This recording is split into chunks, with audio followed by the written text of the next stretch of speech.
Okay mga Lodi, welcome back to our channel again.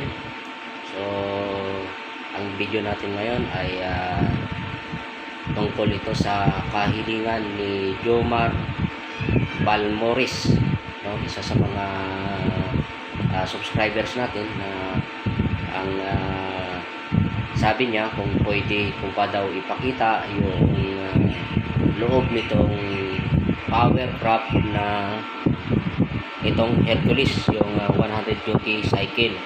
So meron tayong dalawang welding machine. Isa yung 300 amperes na contender, tsaka itong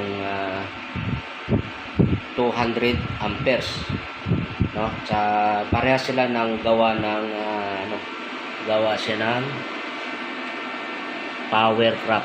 So ito ang model niya ay contender Park 300 amperes. Ito naman gawa din siya ng power prop. Yung model naman niya ay Hercules, no? 200 amperes siya. So ikukumpara natin, no, yung bawat isa sa kanila.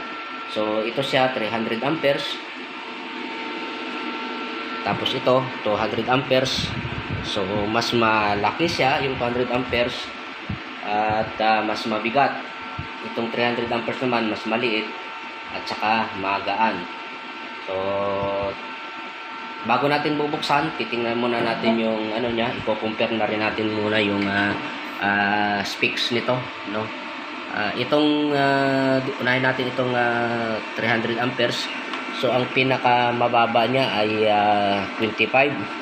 So idadali natin sa maximum niya kung ilan ba talaga yung niya. So yan, 300 amperes yung max niya. And then meron din siyang arc force, no? Tsaka meron siyang BRD.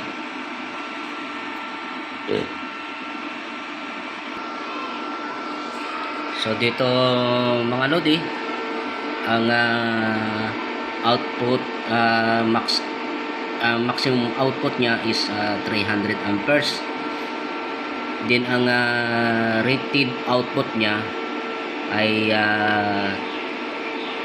20 to 240 amperes ang kanyang rated output. So meron siyang 60% duty cycle. So ang maximum na rad capacity niya na pwedeng gamitin ay 4.0 mm. So dito tayo magkakaliwanagan mga Lodi. So ang maximum niya ay 300 amperes, pero dito rated output niya is 20 to 240 amperes lang. So sa makatwid, pag ginamit natin ito, wag natin silang sagarin dito sa 300 amperes sa maximum output niya, kasi yung rated niya lang talaga na output is 240 amperes lang. So ililis pa natin yung 60% niya. So kadalasan ito wag natin to gagamitin ng sa maximum niya na 240 palagi, no? Ang ibig kong sabihin, ito yung 200 pataas ay hindi ka na makapag-welding dyan ng maayos, kasi malulusaw na yung wini-welding mo, mabubutas na. So ginagamit ito yung 200 amperes pataas ay pang-cutting na, no? Kung lagi kang nagka-cutting ay diyan nasisira yung ating welding machine. Kaya nga meron silang specification, no, na dapat nating sundin. So dito sa harap mayroon siyang BRD. So meron din siyang arc force. So yung BRD, ang kagandahan pag may BRD ay meron siyang voltage regulation device, no? Hindi na ito gaanong malakas makapang kuryente, o hindi na tayo mag-ground nito ng medyo malakas. Di kagaya ng mga transformer type na pagka na-ground tayo ay talagang masakit, no?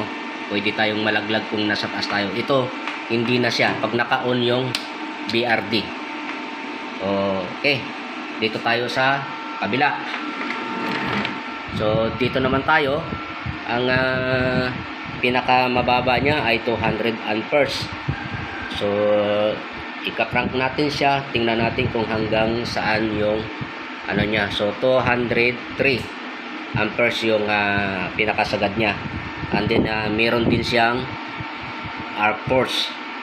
So parehas silang may arc force. Ang gamit pala ng arc force ay kadalasan ito sa hindi naman gumagamit ng hindi naman nagwi-welding ng mga pipe, hindi naman nag-root pass. Itong arc force na to ay baliwala na ito kasi kadalasan to ginagamit ito kapag nagro-root pass tayo. Ang gamit nitong arc force ay kung nagro-root pass tayo, pwede natin itong timplahin hanggang sa pinakasagad para mas malalim yung ating hinang, no? Kumbaga sa kutsilyo mas matalas ang welding rod natin, no? Mas matalas siya, kaya mas tumastagos siya. So kung regular lang naman ang welding natin tong arc force na to, para silang may arc force, so baliwala na to tong arc force na to. So kung minsan nakakatulong din ito kapag masyadong mahaba na yung ating kawad, no, pwede natin itong itaas. So dito tayo sa wala naman siya ibang picture dito. Ito yung niya, on and off lang. Dito sa kabila, ang on and off niya ay nandito sa likod, no? breaker type siya. So ito breaker type yung niya. So ito wala siyang allowance sa paggamit ng kuryente. So ibig sabihin ang kailangan talaga nitong konsumo ng kuryente ay 220 talaga. Dito tayo sa 200 amperes. Meron siya rito sa likod. So meron siyang input voltage niya is 220 volts. Then may plus minus 15% siya na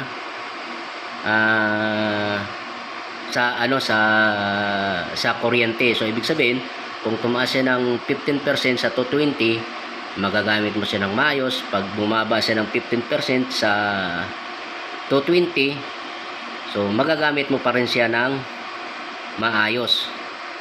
So ito naman ay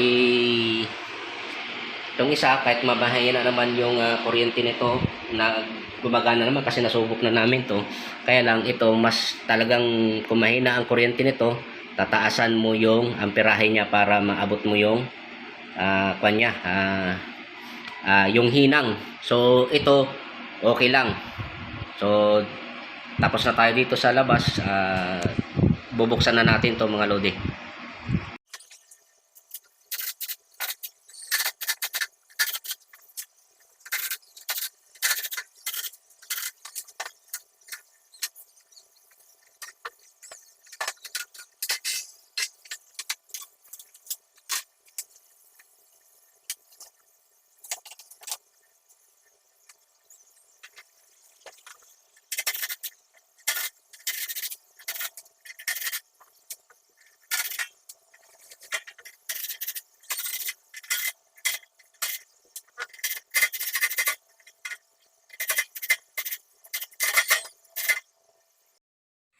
So ito na mga lodi, ngayon ko lang din to nakita ang loob nito ng dalawang to.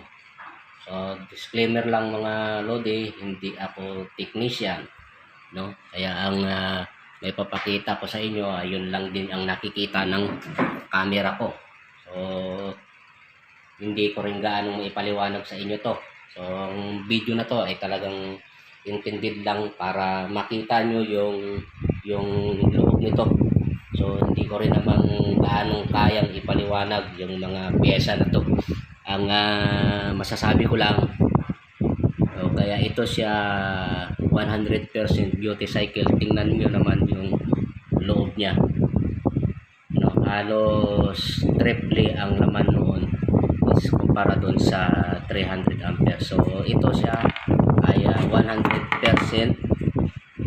duty cycle.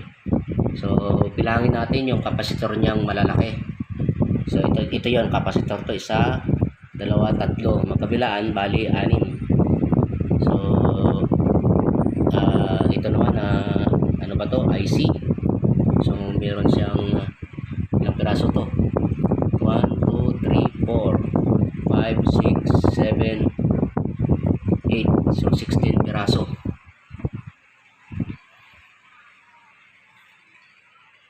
Sa kabila 1, 2, 3, 4, 5, 6, 7, 8, 16. Magkabilaan bali 32 piraso. Din itong bilog na to ay meron siyang dalawa. Okay, yan lang naman ang meron silang pagkakaparehas.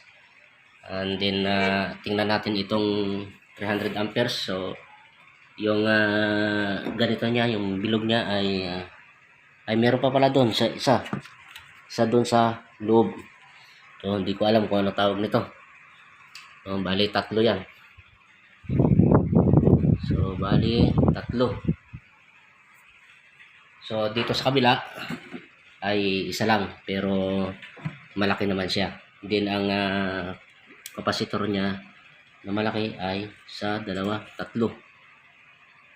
And then yung ganito niya, alam ko ito lang meron isa. Silip-silipin natin, baka may makita pa tayong pagkakaiba. Ito sa likod. So itong mga lodi ay mga welding machine na to ay gamit na ito. So 4 na court na ang tinayo ng mga welding machine na to. So ito, kung mapapansin nyo to, ay isa ito sa mga indikasyon na naabuso na itong welding machine. No, may ano na yan, nakaranas na ito ng malapit ng mag-overheat. Sobrang init na yan. So ito, titingnan nyo, medyo nangingitim na. So hindi pa naman ito nag-overheat dahil ito naman may safety picture ito na kapag uminit, umabot siya sa certain na hindi niya na kaya, kusa siyang namamatay. And then papahingain mo lang ng mga ilang minuto, pwede na uli. So ito sa kaso dito, hindi pa naman siya umabot sa ganung punto. Kasi ito ginagamit ng talaga namin to for fabrication. O ginagamit din namin to pang full weld, pero ang nito welding rod na ginagamit ay 2.5 lang. Ito talagang purpose nito, intended talaga to para pang full weld itong isang to. At ang ginagamit namin dito na welding rod ay 3.2 na. So ito, subok na namin to maghapon na ginamit sa pang full weld ay walang problema. So ayan na, Lodi, si Loding Jomar Balmores. So ito na yung ano. So ito na yung request mo na ano, na sana maipakita ko yung laman loob nitong Hercules na welding machine. So ikaw na bahala umintindi. So dito tayo sa top view. So Lodi, pasensya na kayo, wala talaga akong ideya dito. So hindi ko maipaliwanag sa inyo ng maayos to. Ang maipakita ko lang sa inyo, ayan lang. No? Masasabi ko lang, ito ay 3 o hanggang 4 na beses na doble ang laman nito. So kaya siya 100% duty cycle. So ito kasi may limitasyon to. Tingnan mo naman yung pyesa niya. Ayan lang, maliit lang yung pyesa niya. Kaya mabigat ito sa timbang nito, 4 na beses ang bigat nito ikumpara rito. So ayan yung loob niya. Loading Jomar, bahala ka lang umintindi dito. Basta yan na yung gusto mong makita.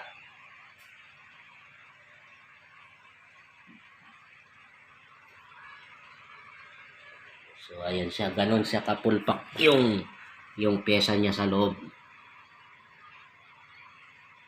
Ayan.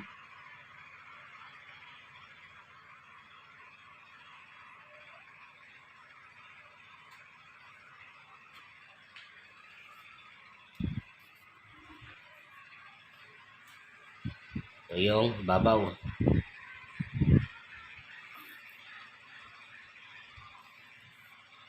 Ito naman sa kabilang side.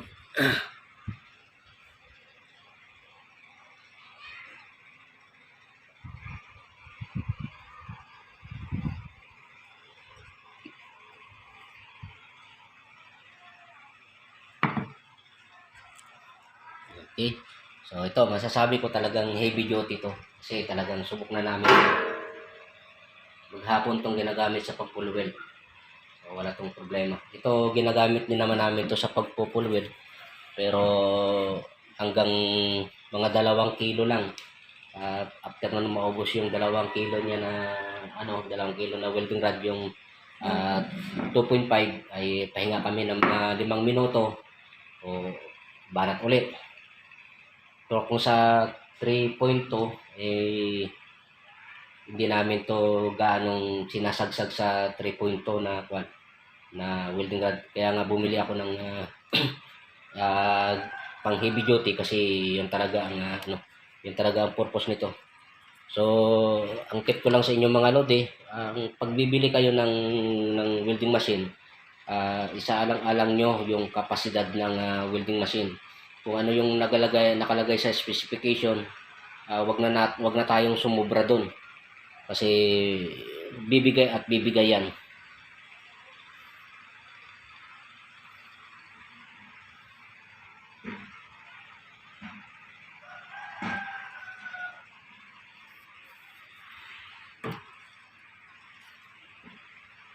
Ito yung ano niya lang sa likuran. Ito pa na to. Kahit hindi ako nakakaintindi sa electronics, ito ay isang indikasyon na to ng pag-aabuso ng gamit. So itong mga welding machine na to ay na to. Mahigit 1 taon na to sa akin. So ang trabaho nito ay 4 na cord. Saka may mga bahay pa itong ginawa. May mga gate. So marami na itong pinagdaan na itong mga welding machine na to.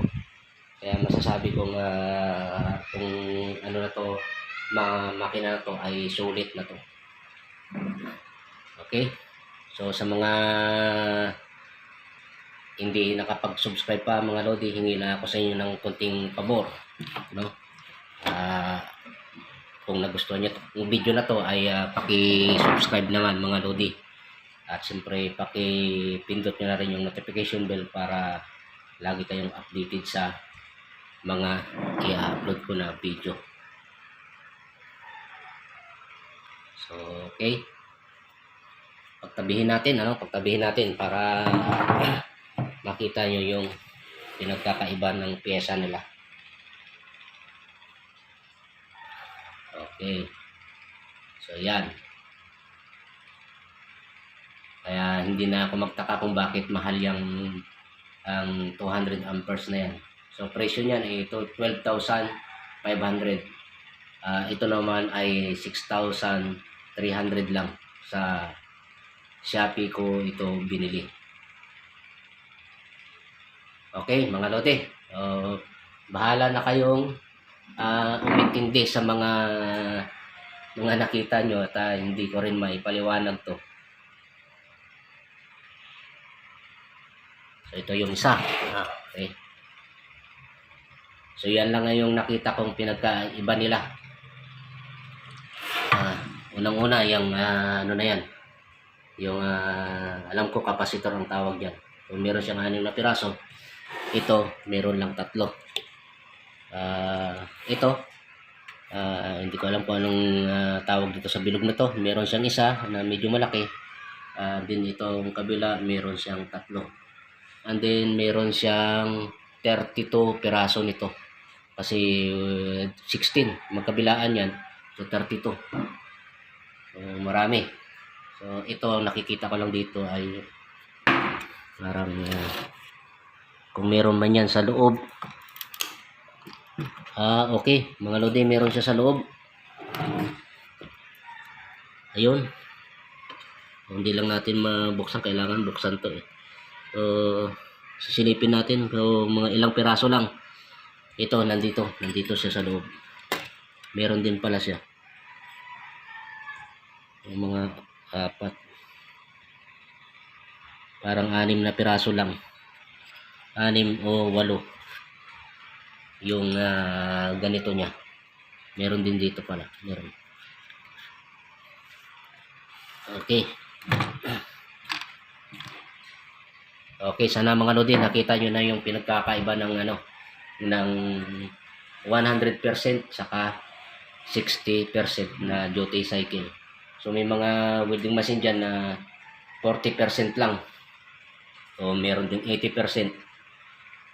So kung gusto nyo yung mga pang bakbakan na trabaho, yung ganito na ang bilhin nyo. Dito naman mga lodi, so sa board niya. So ito yung board. Ito. So meron lang siyang isa.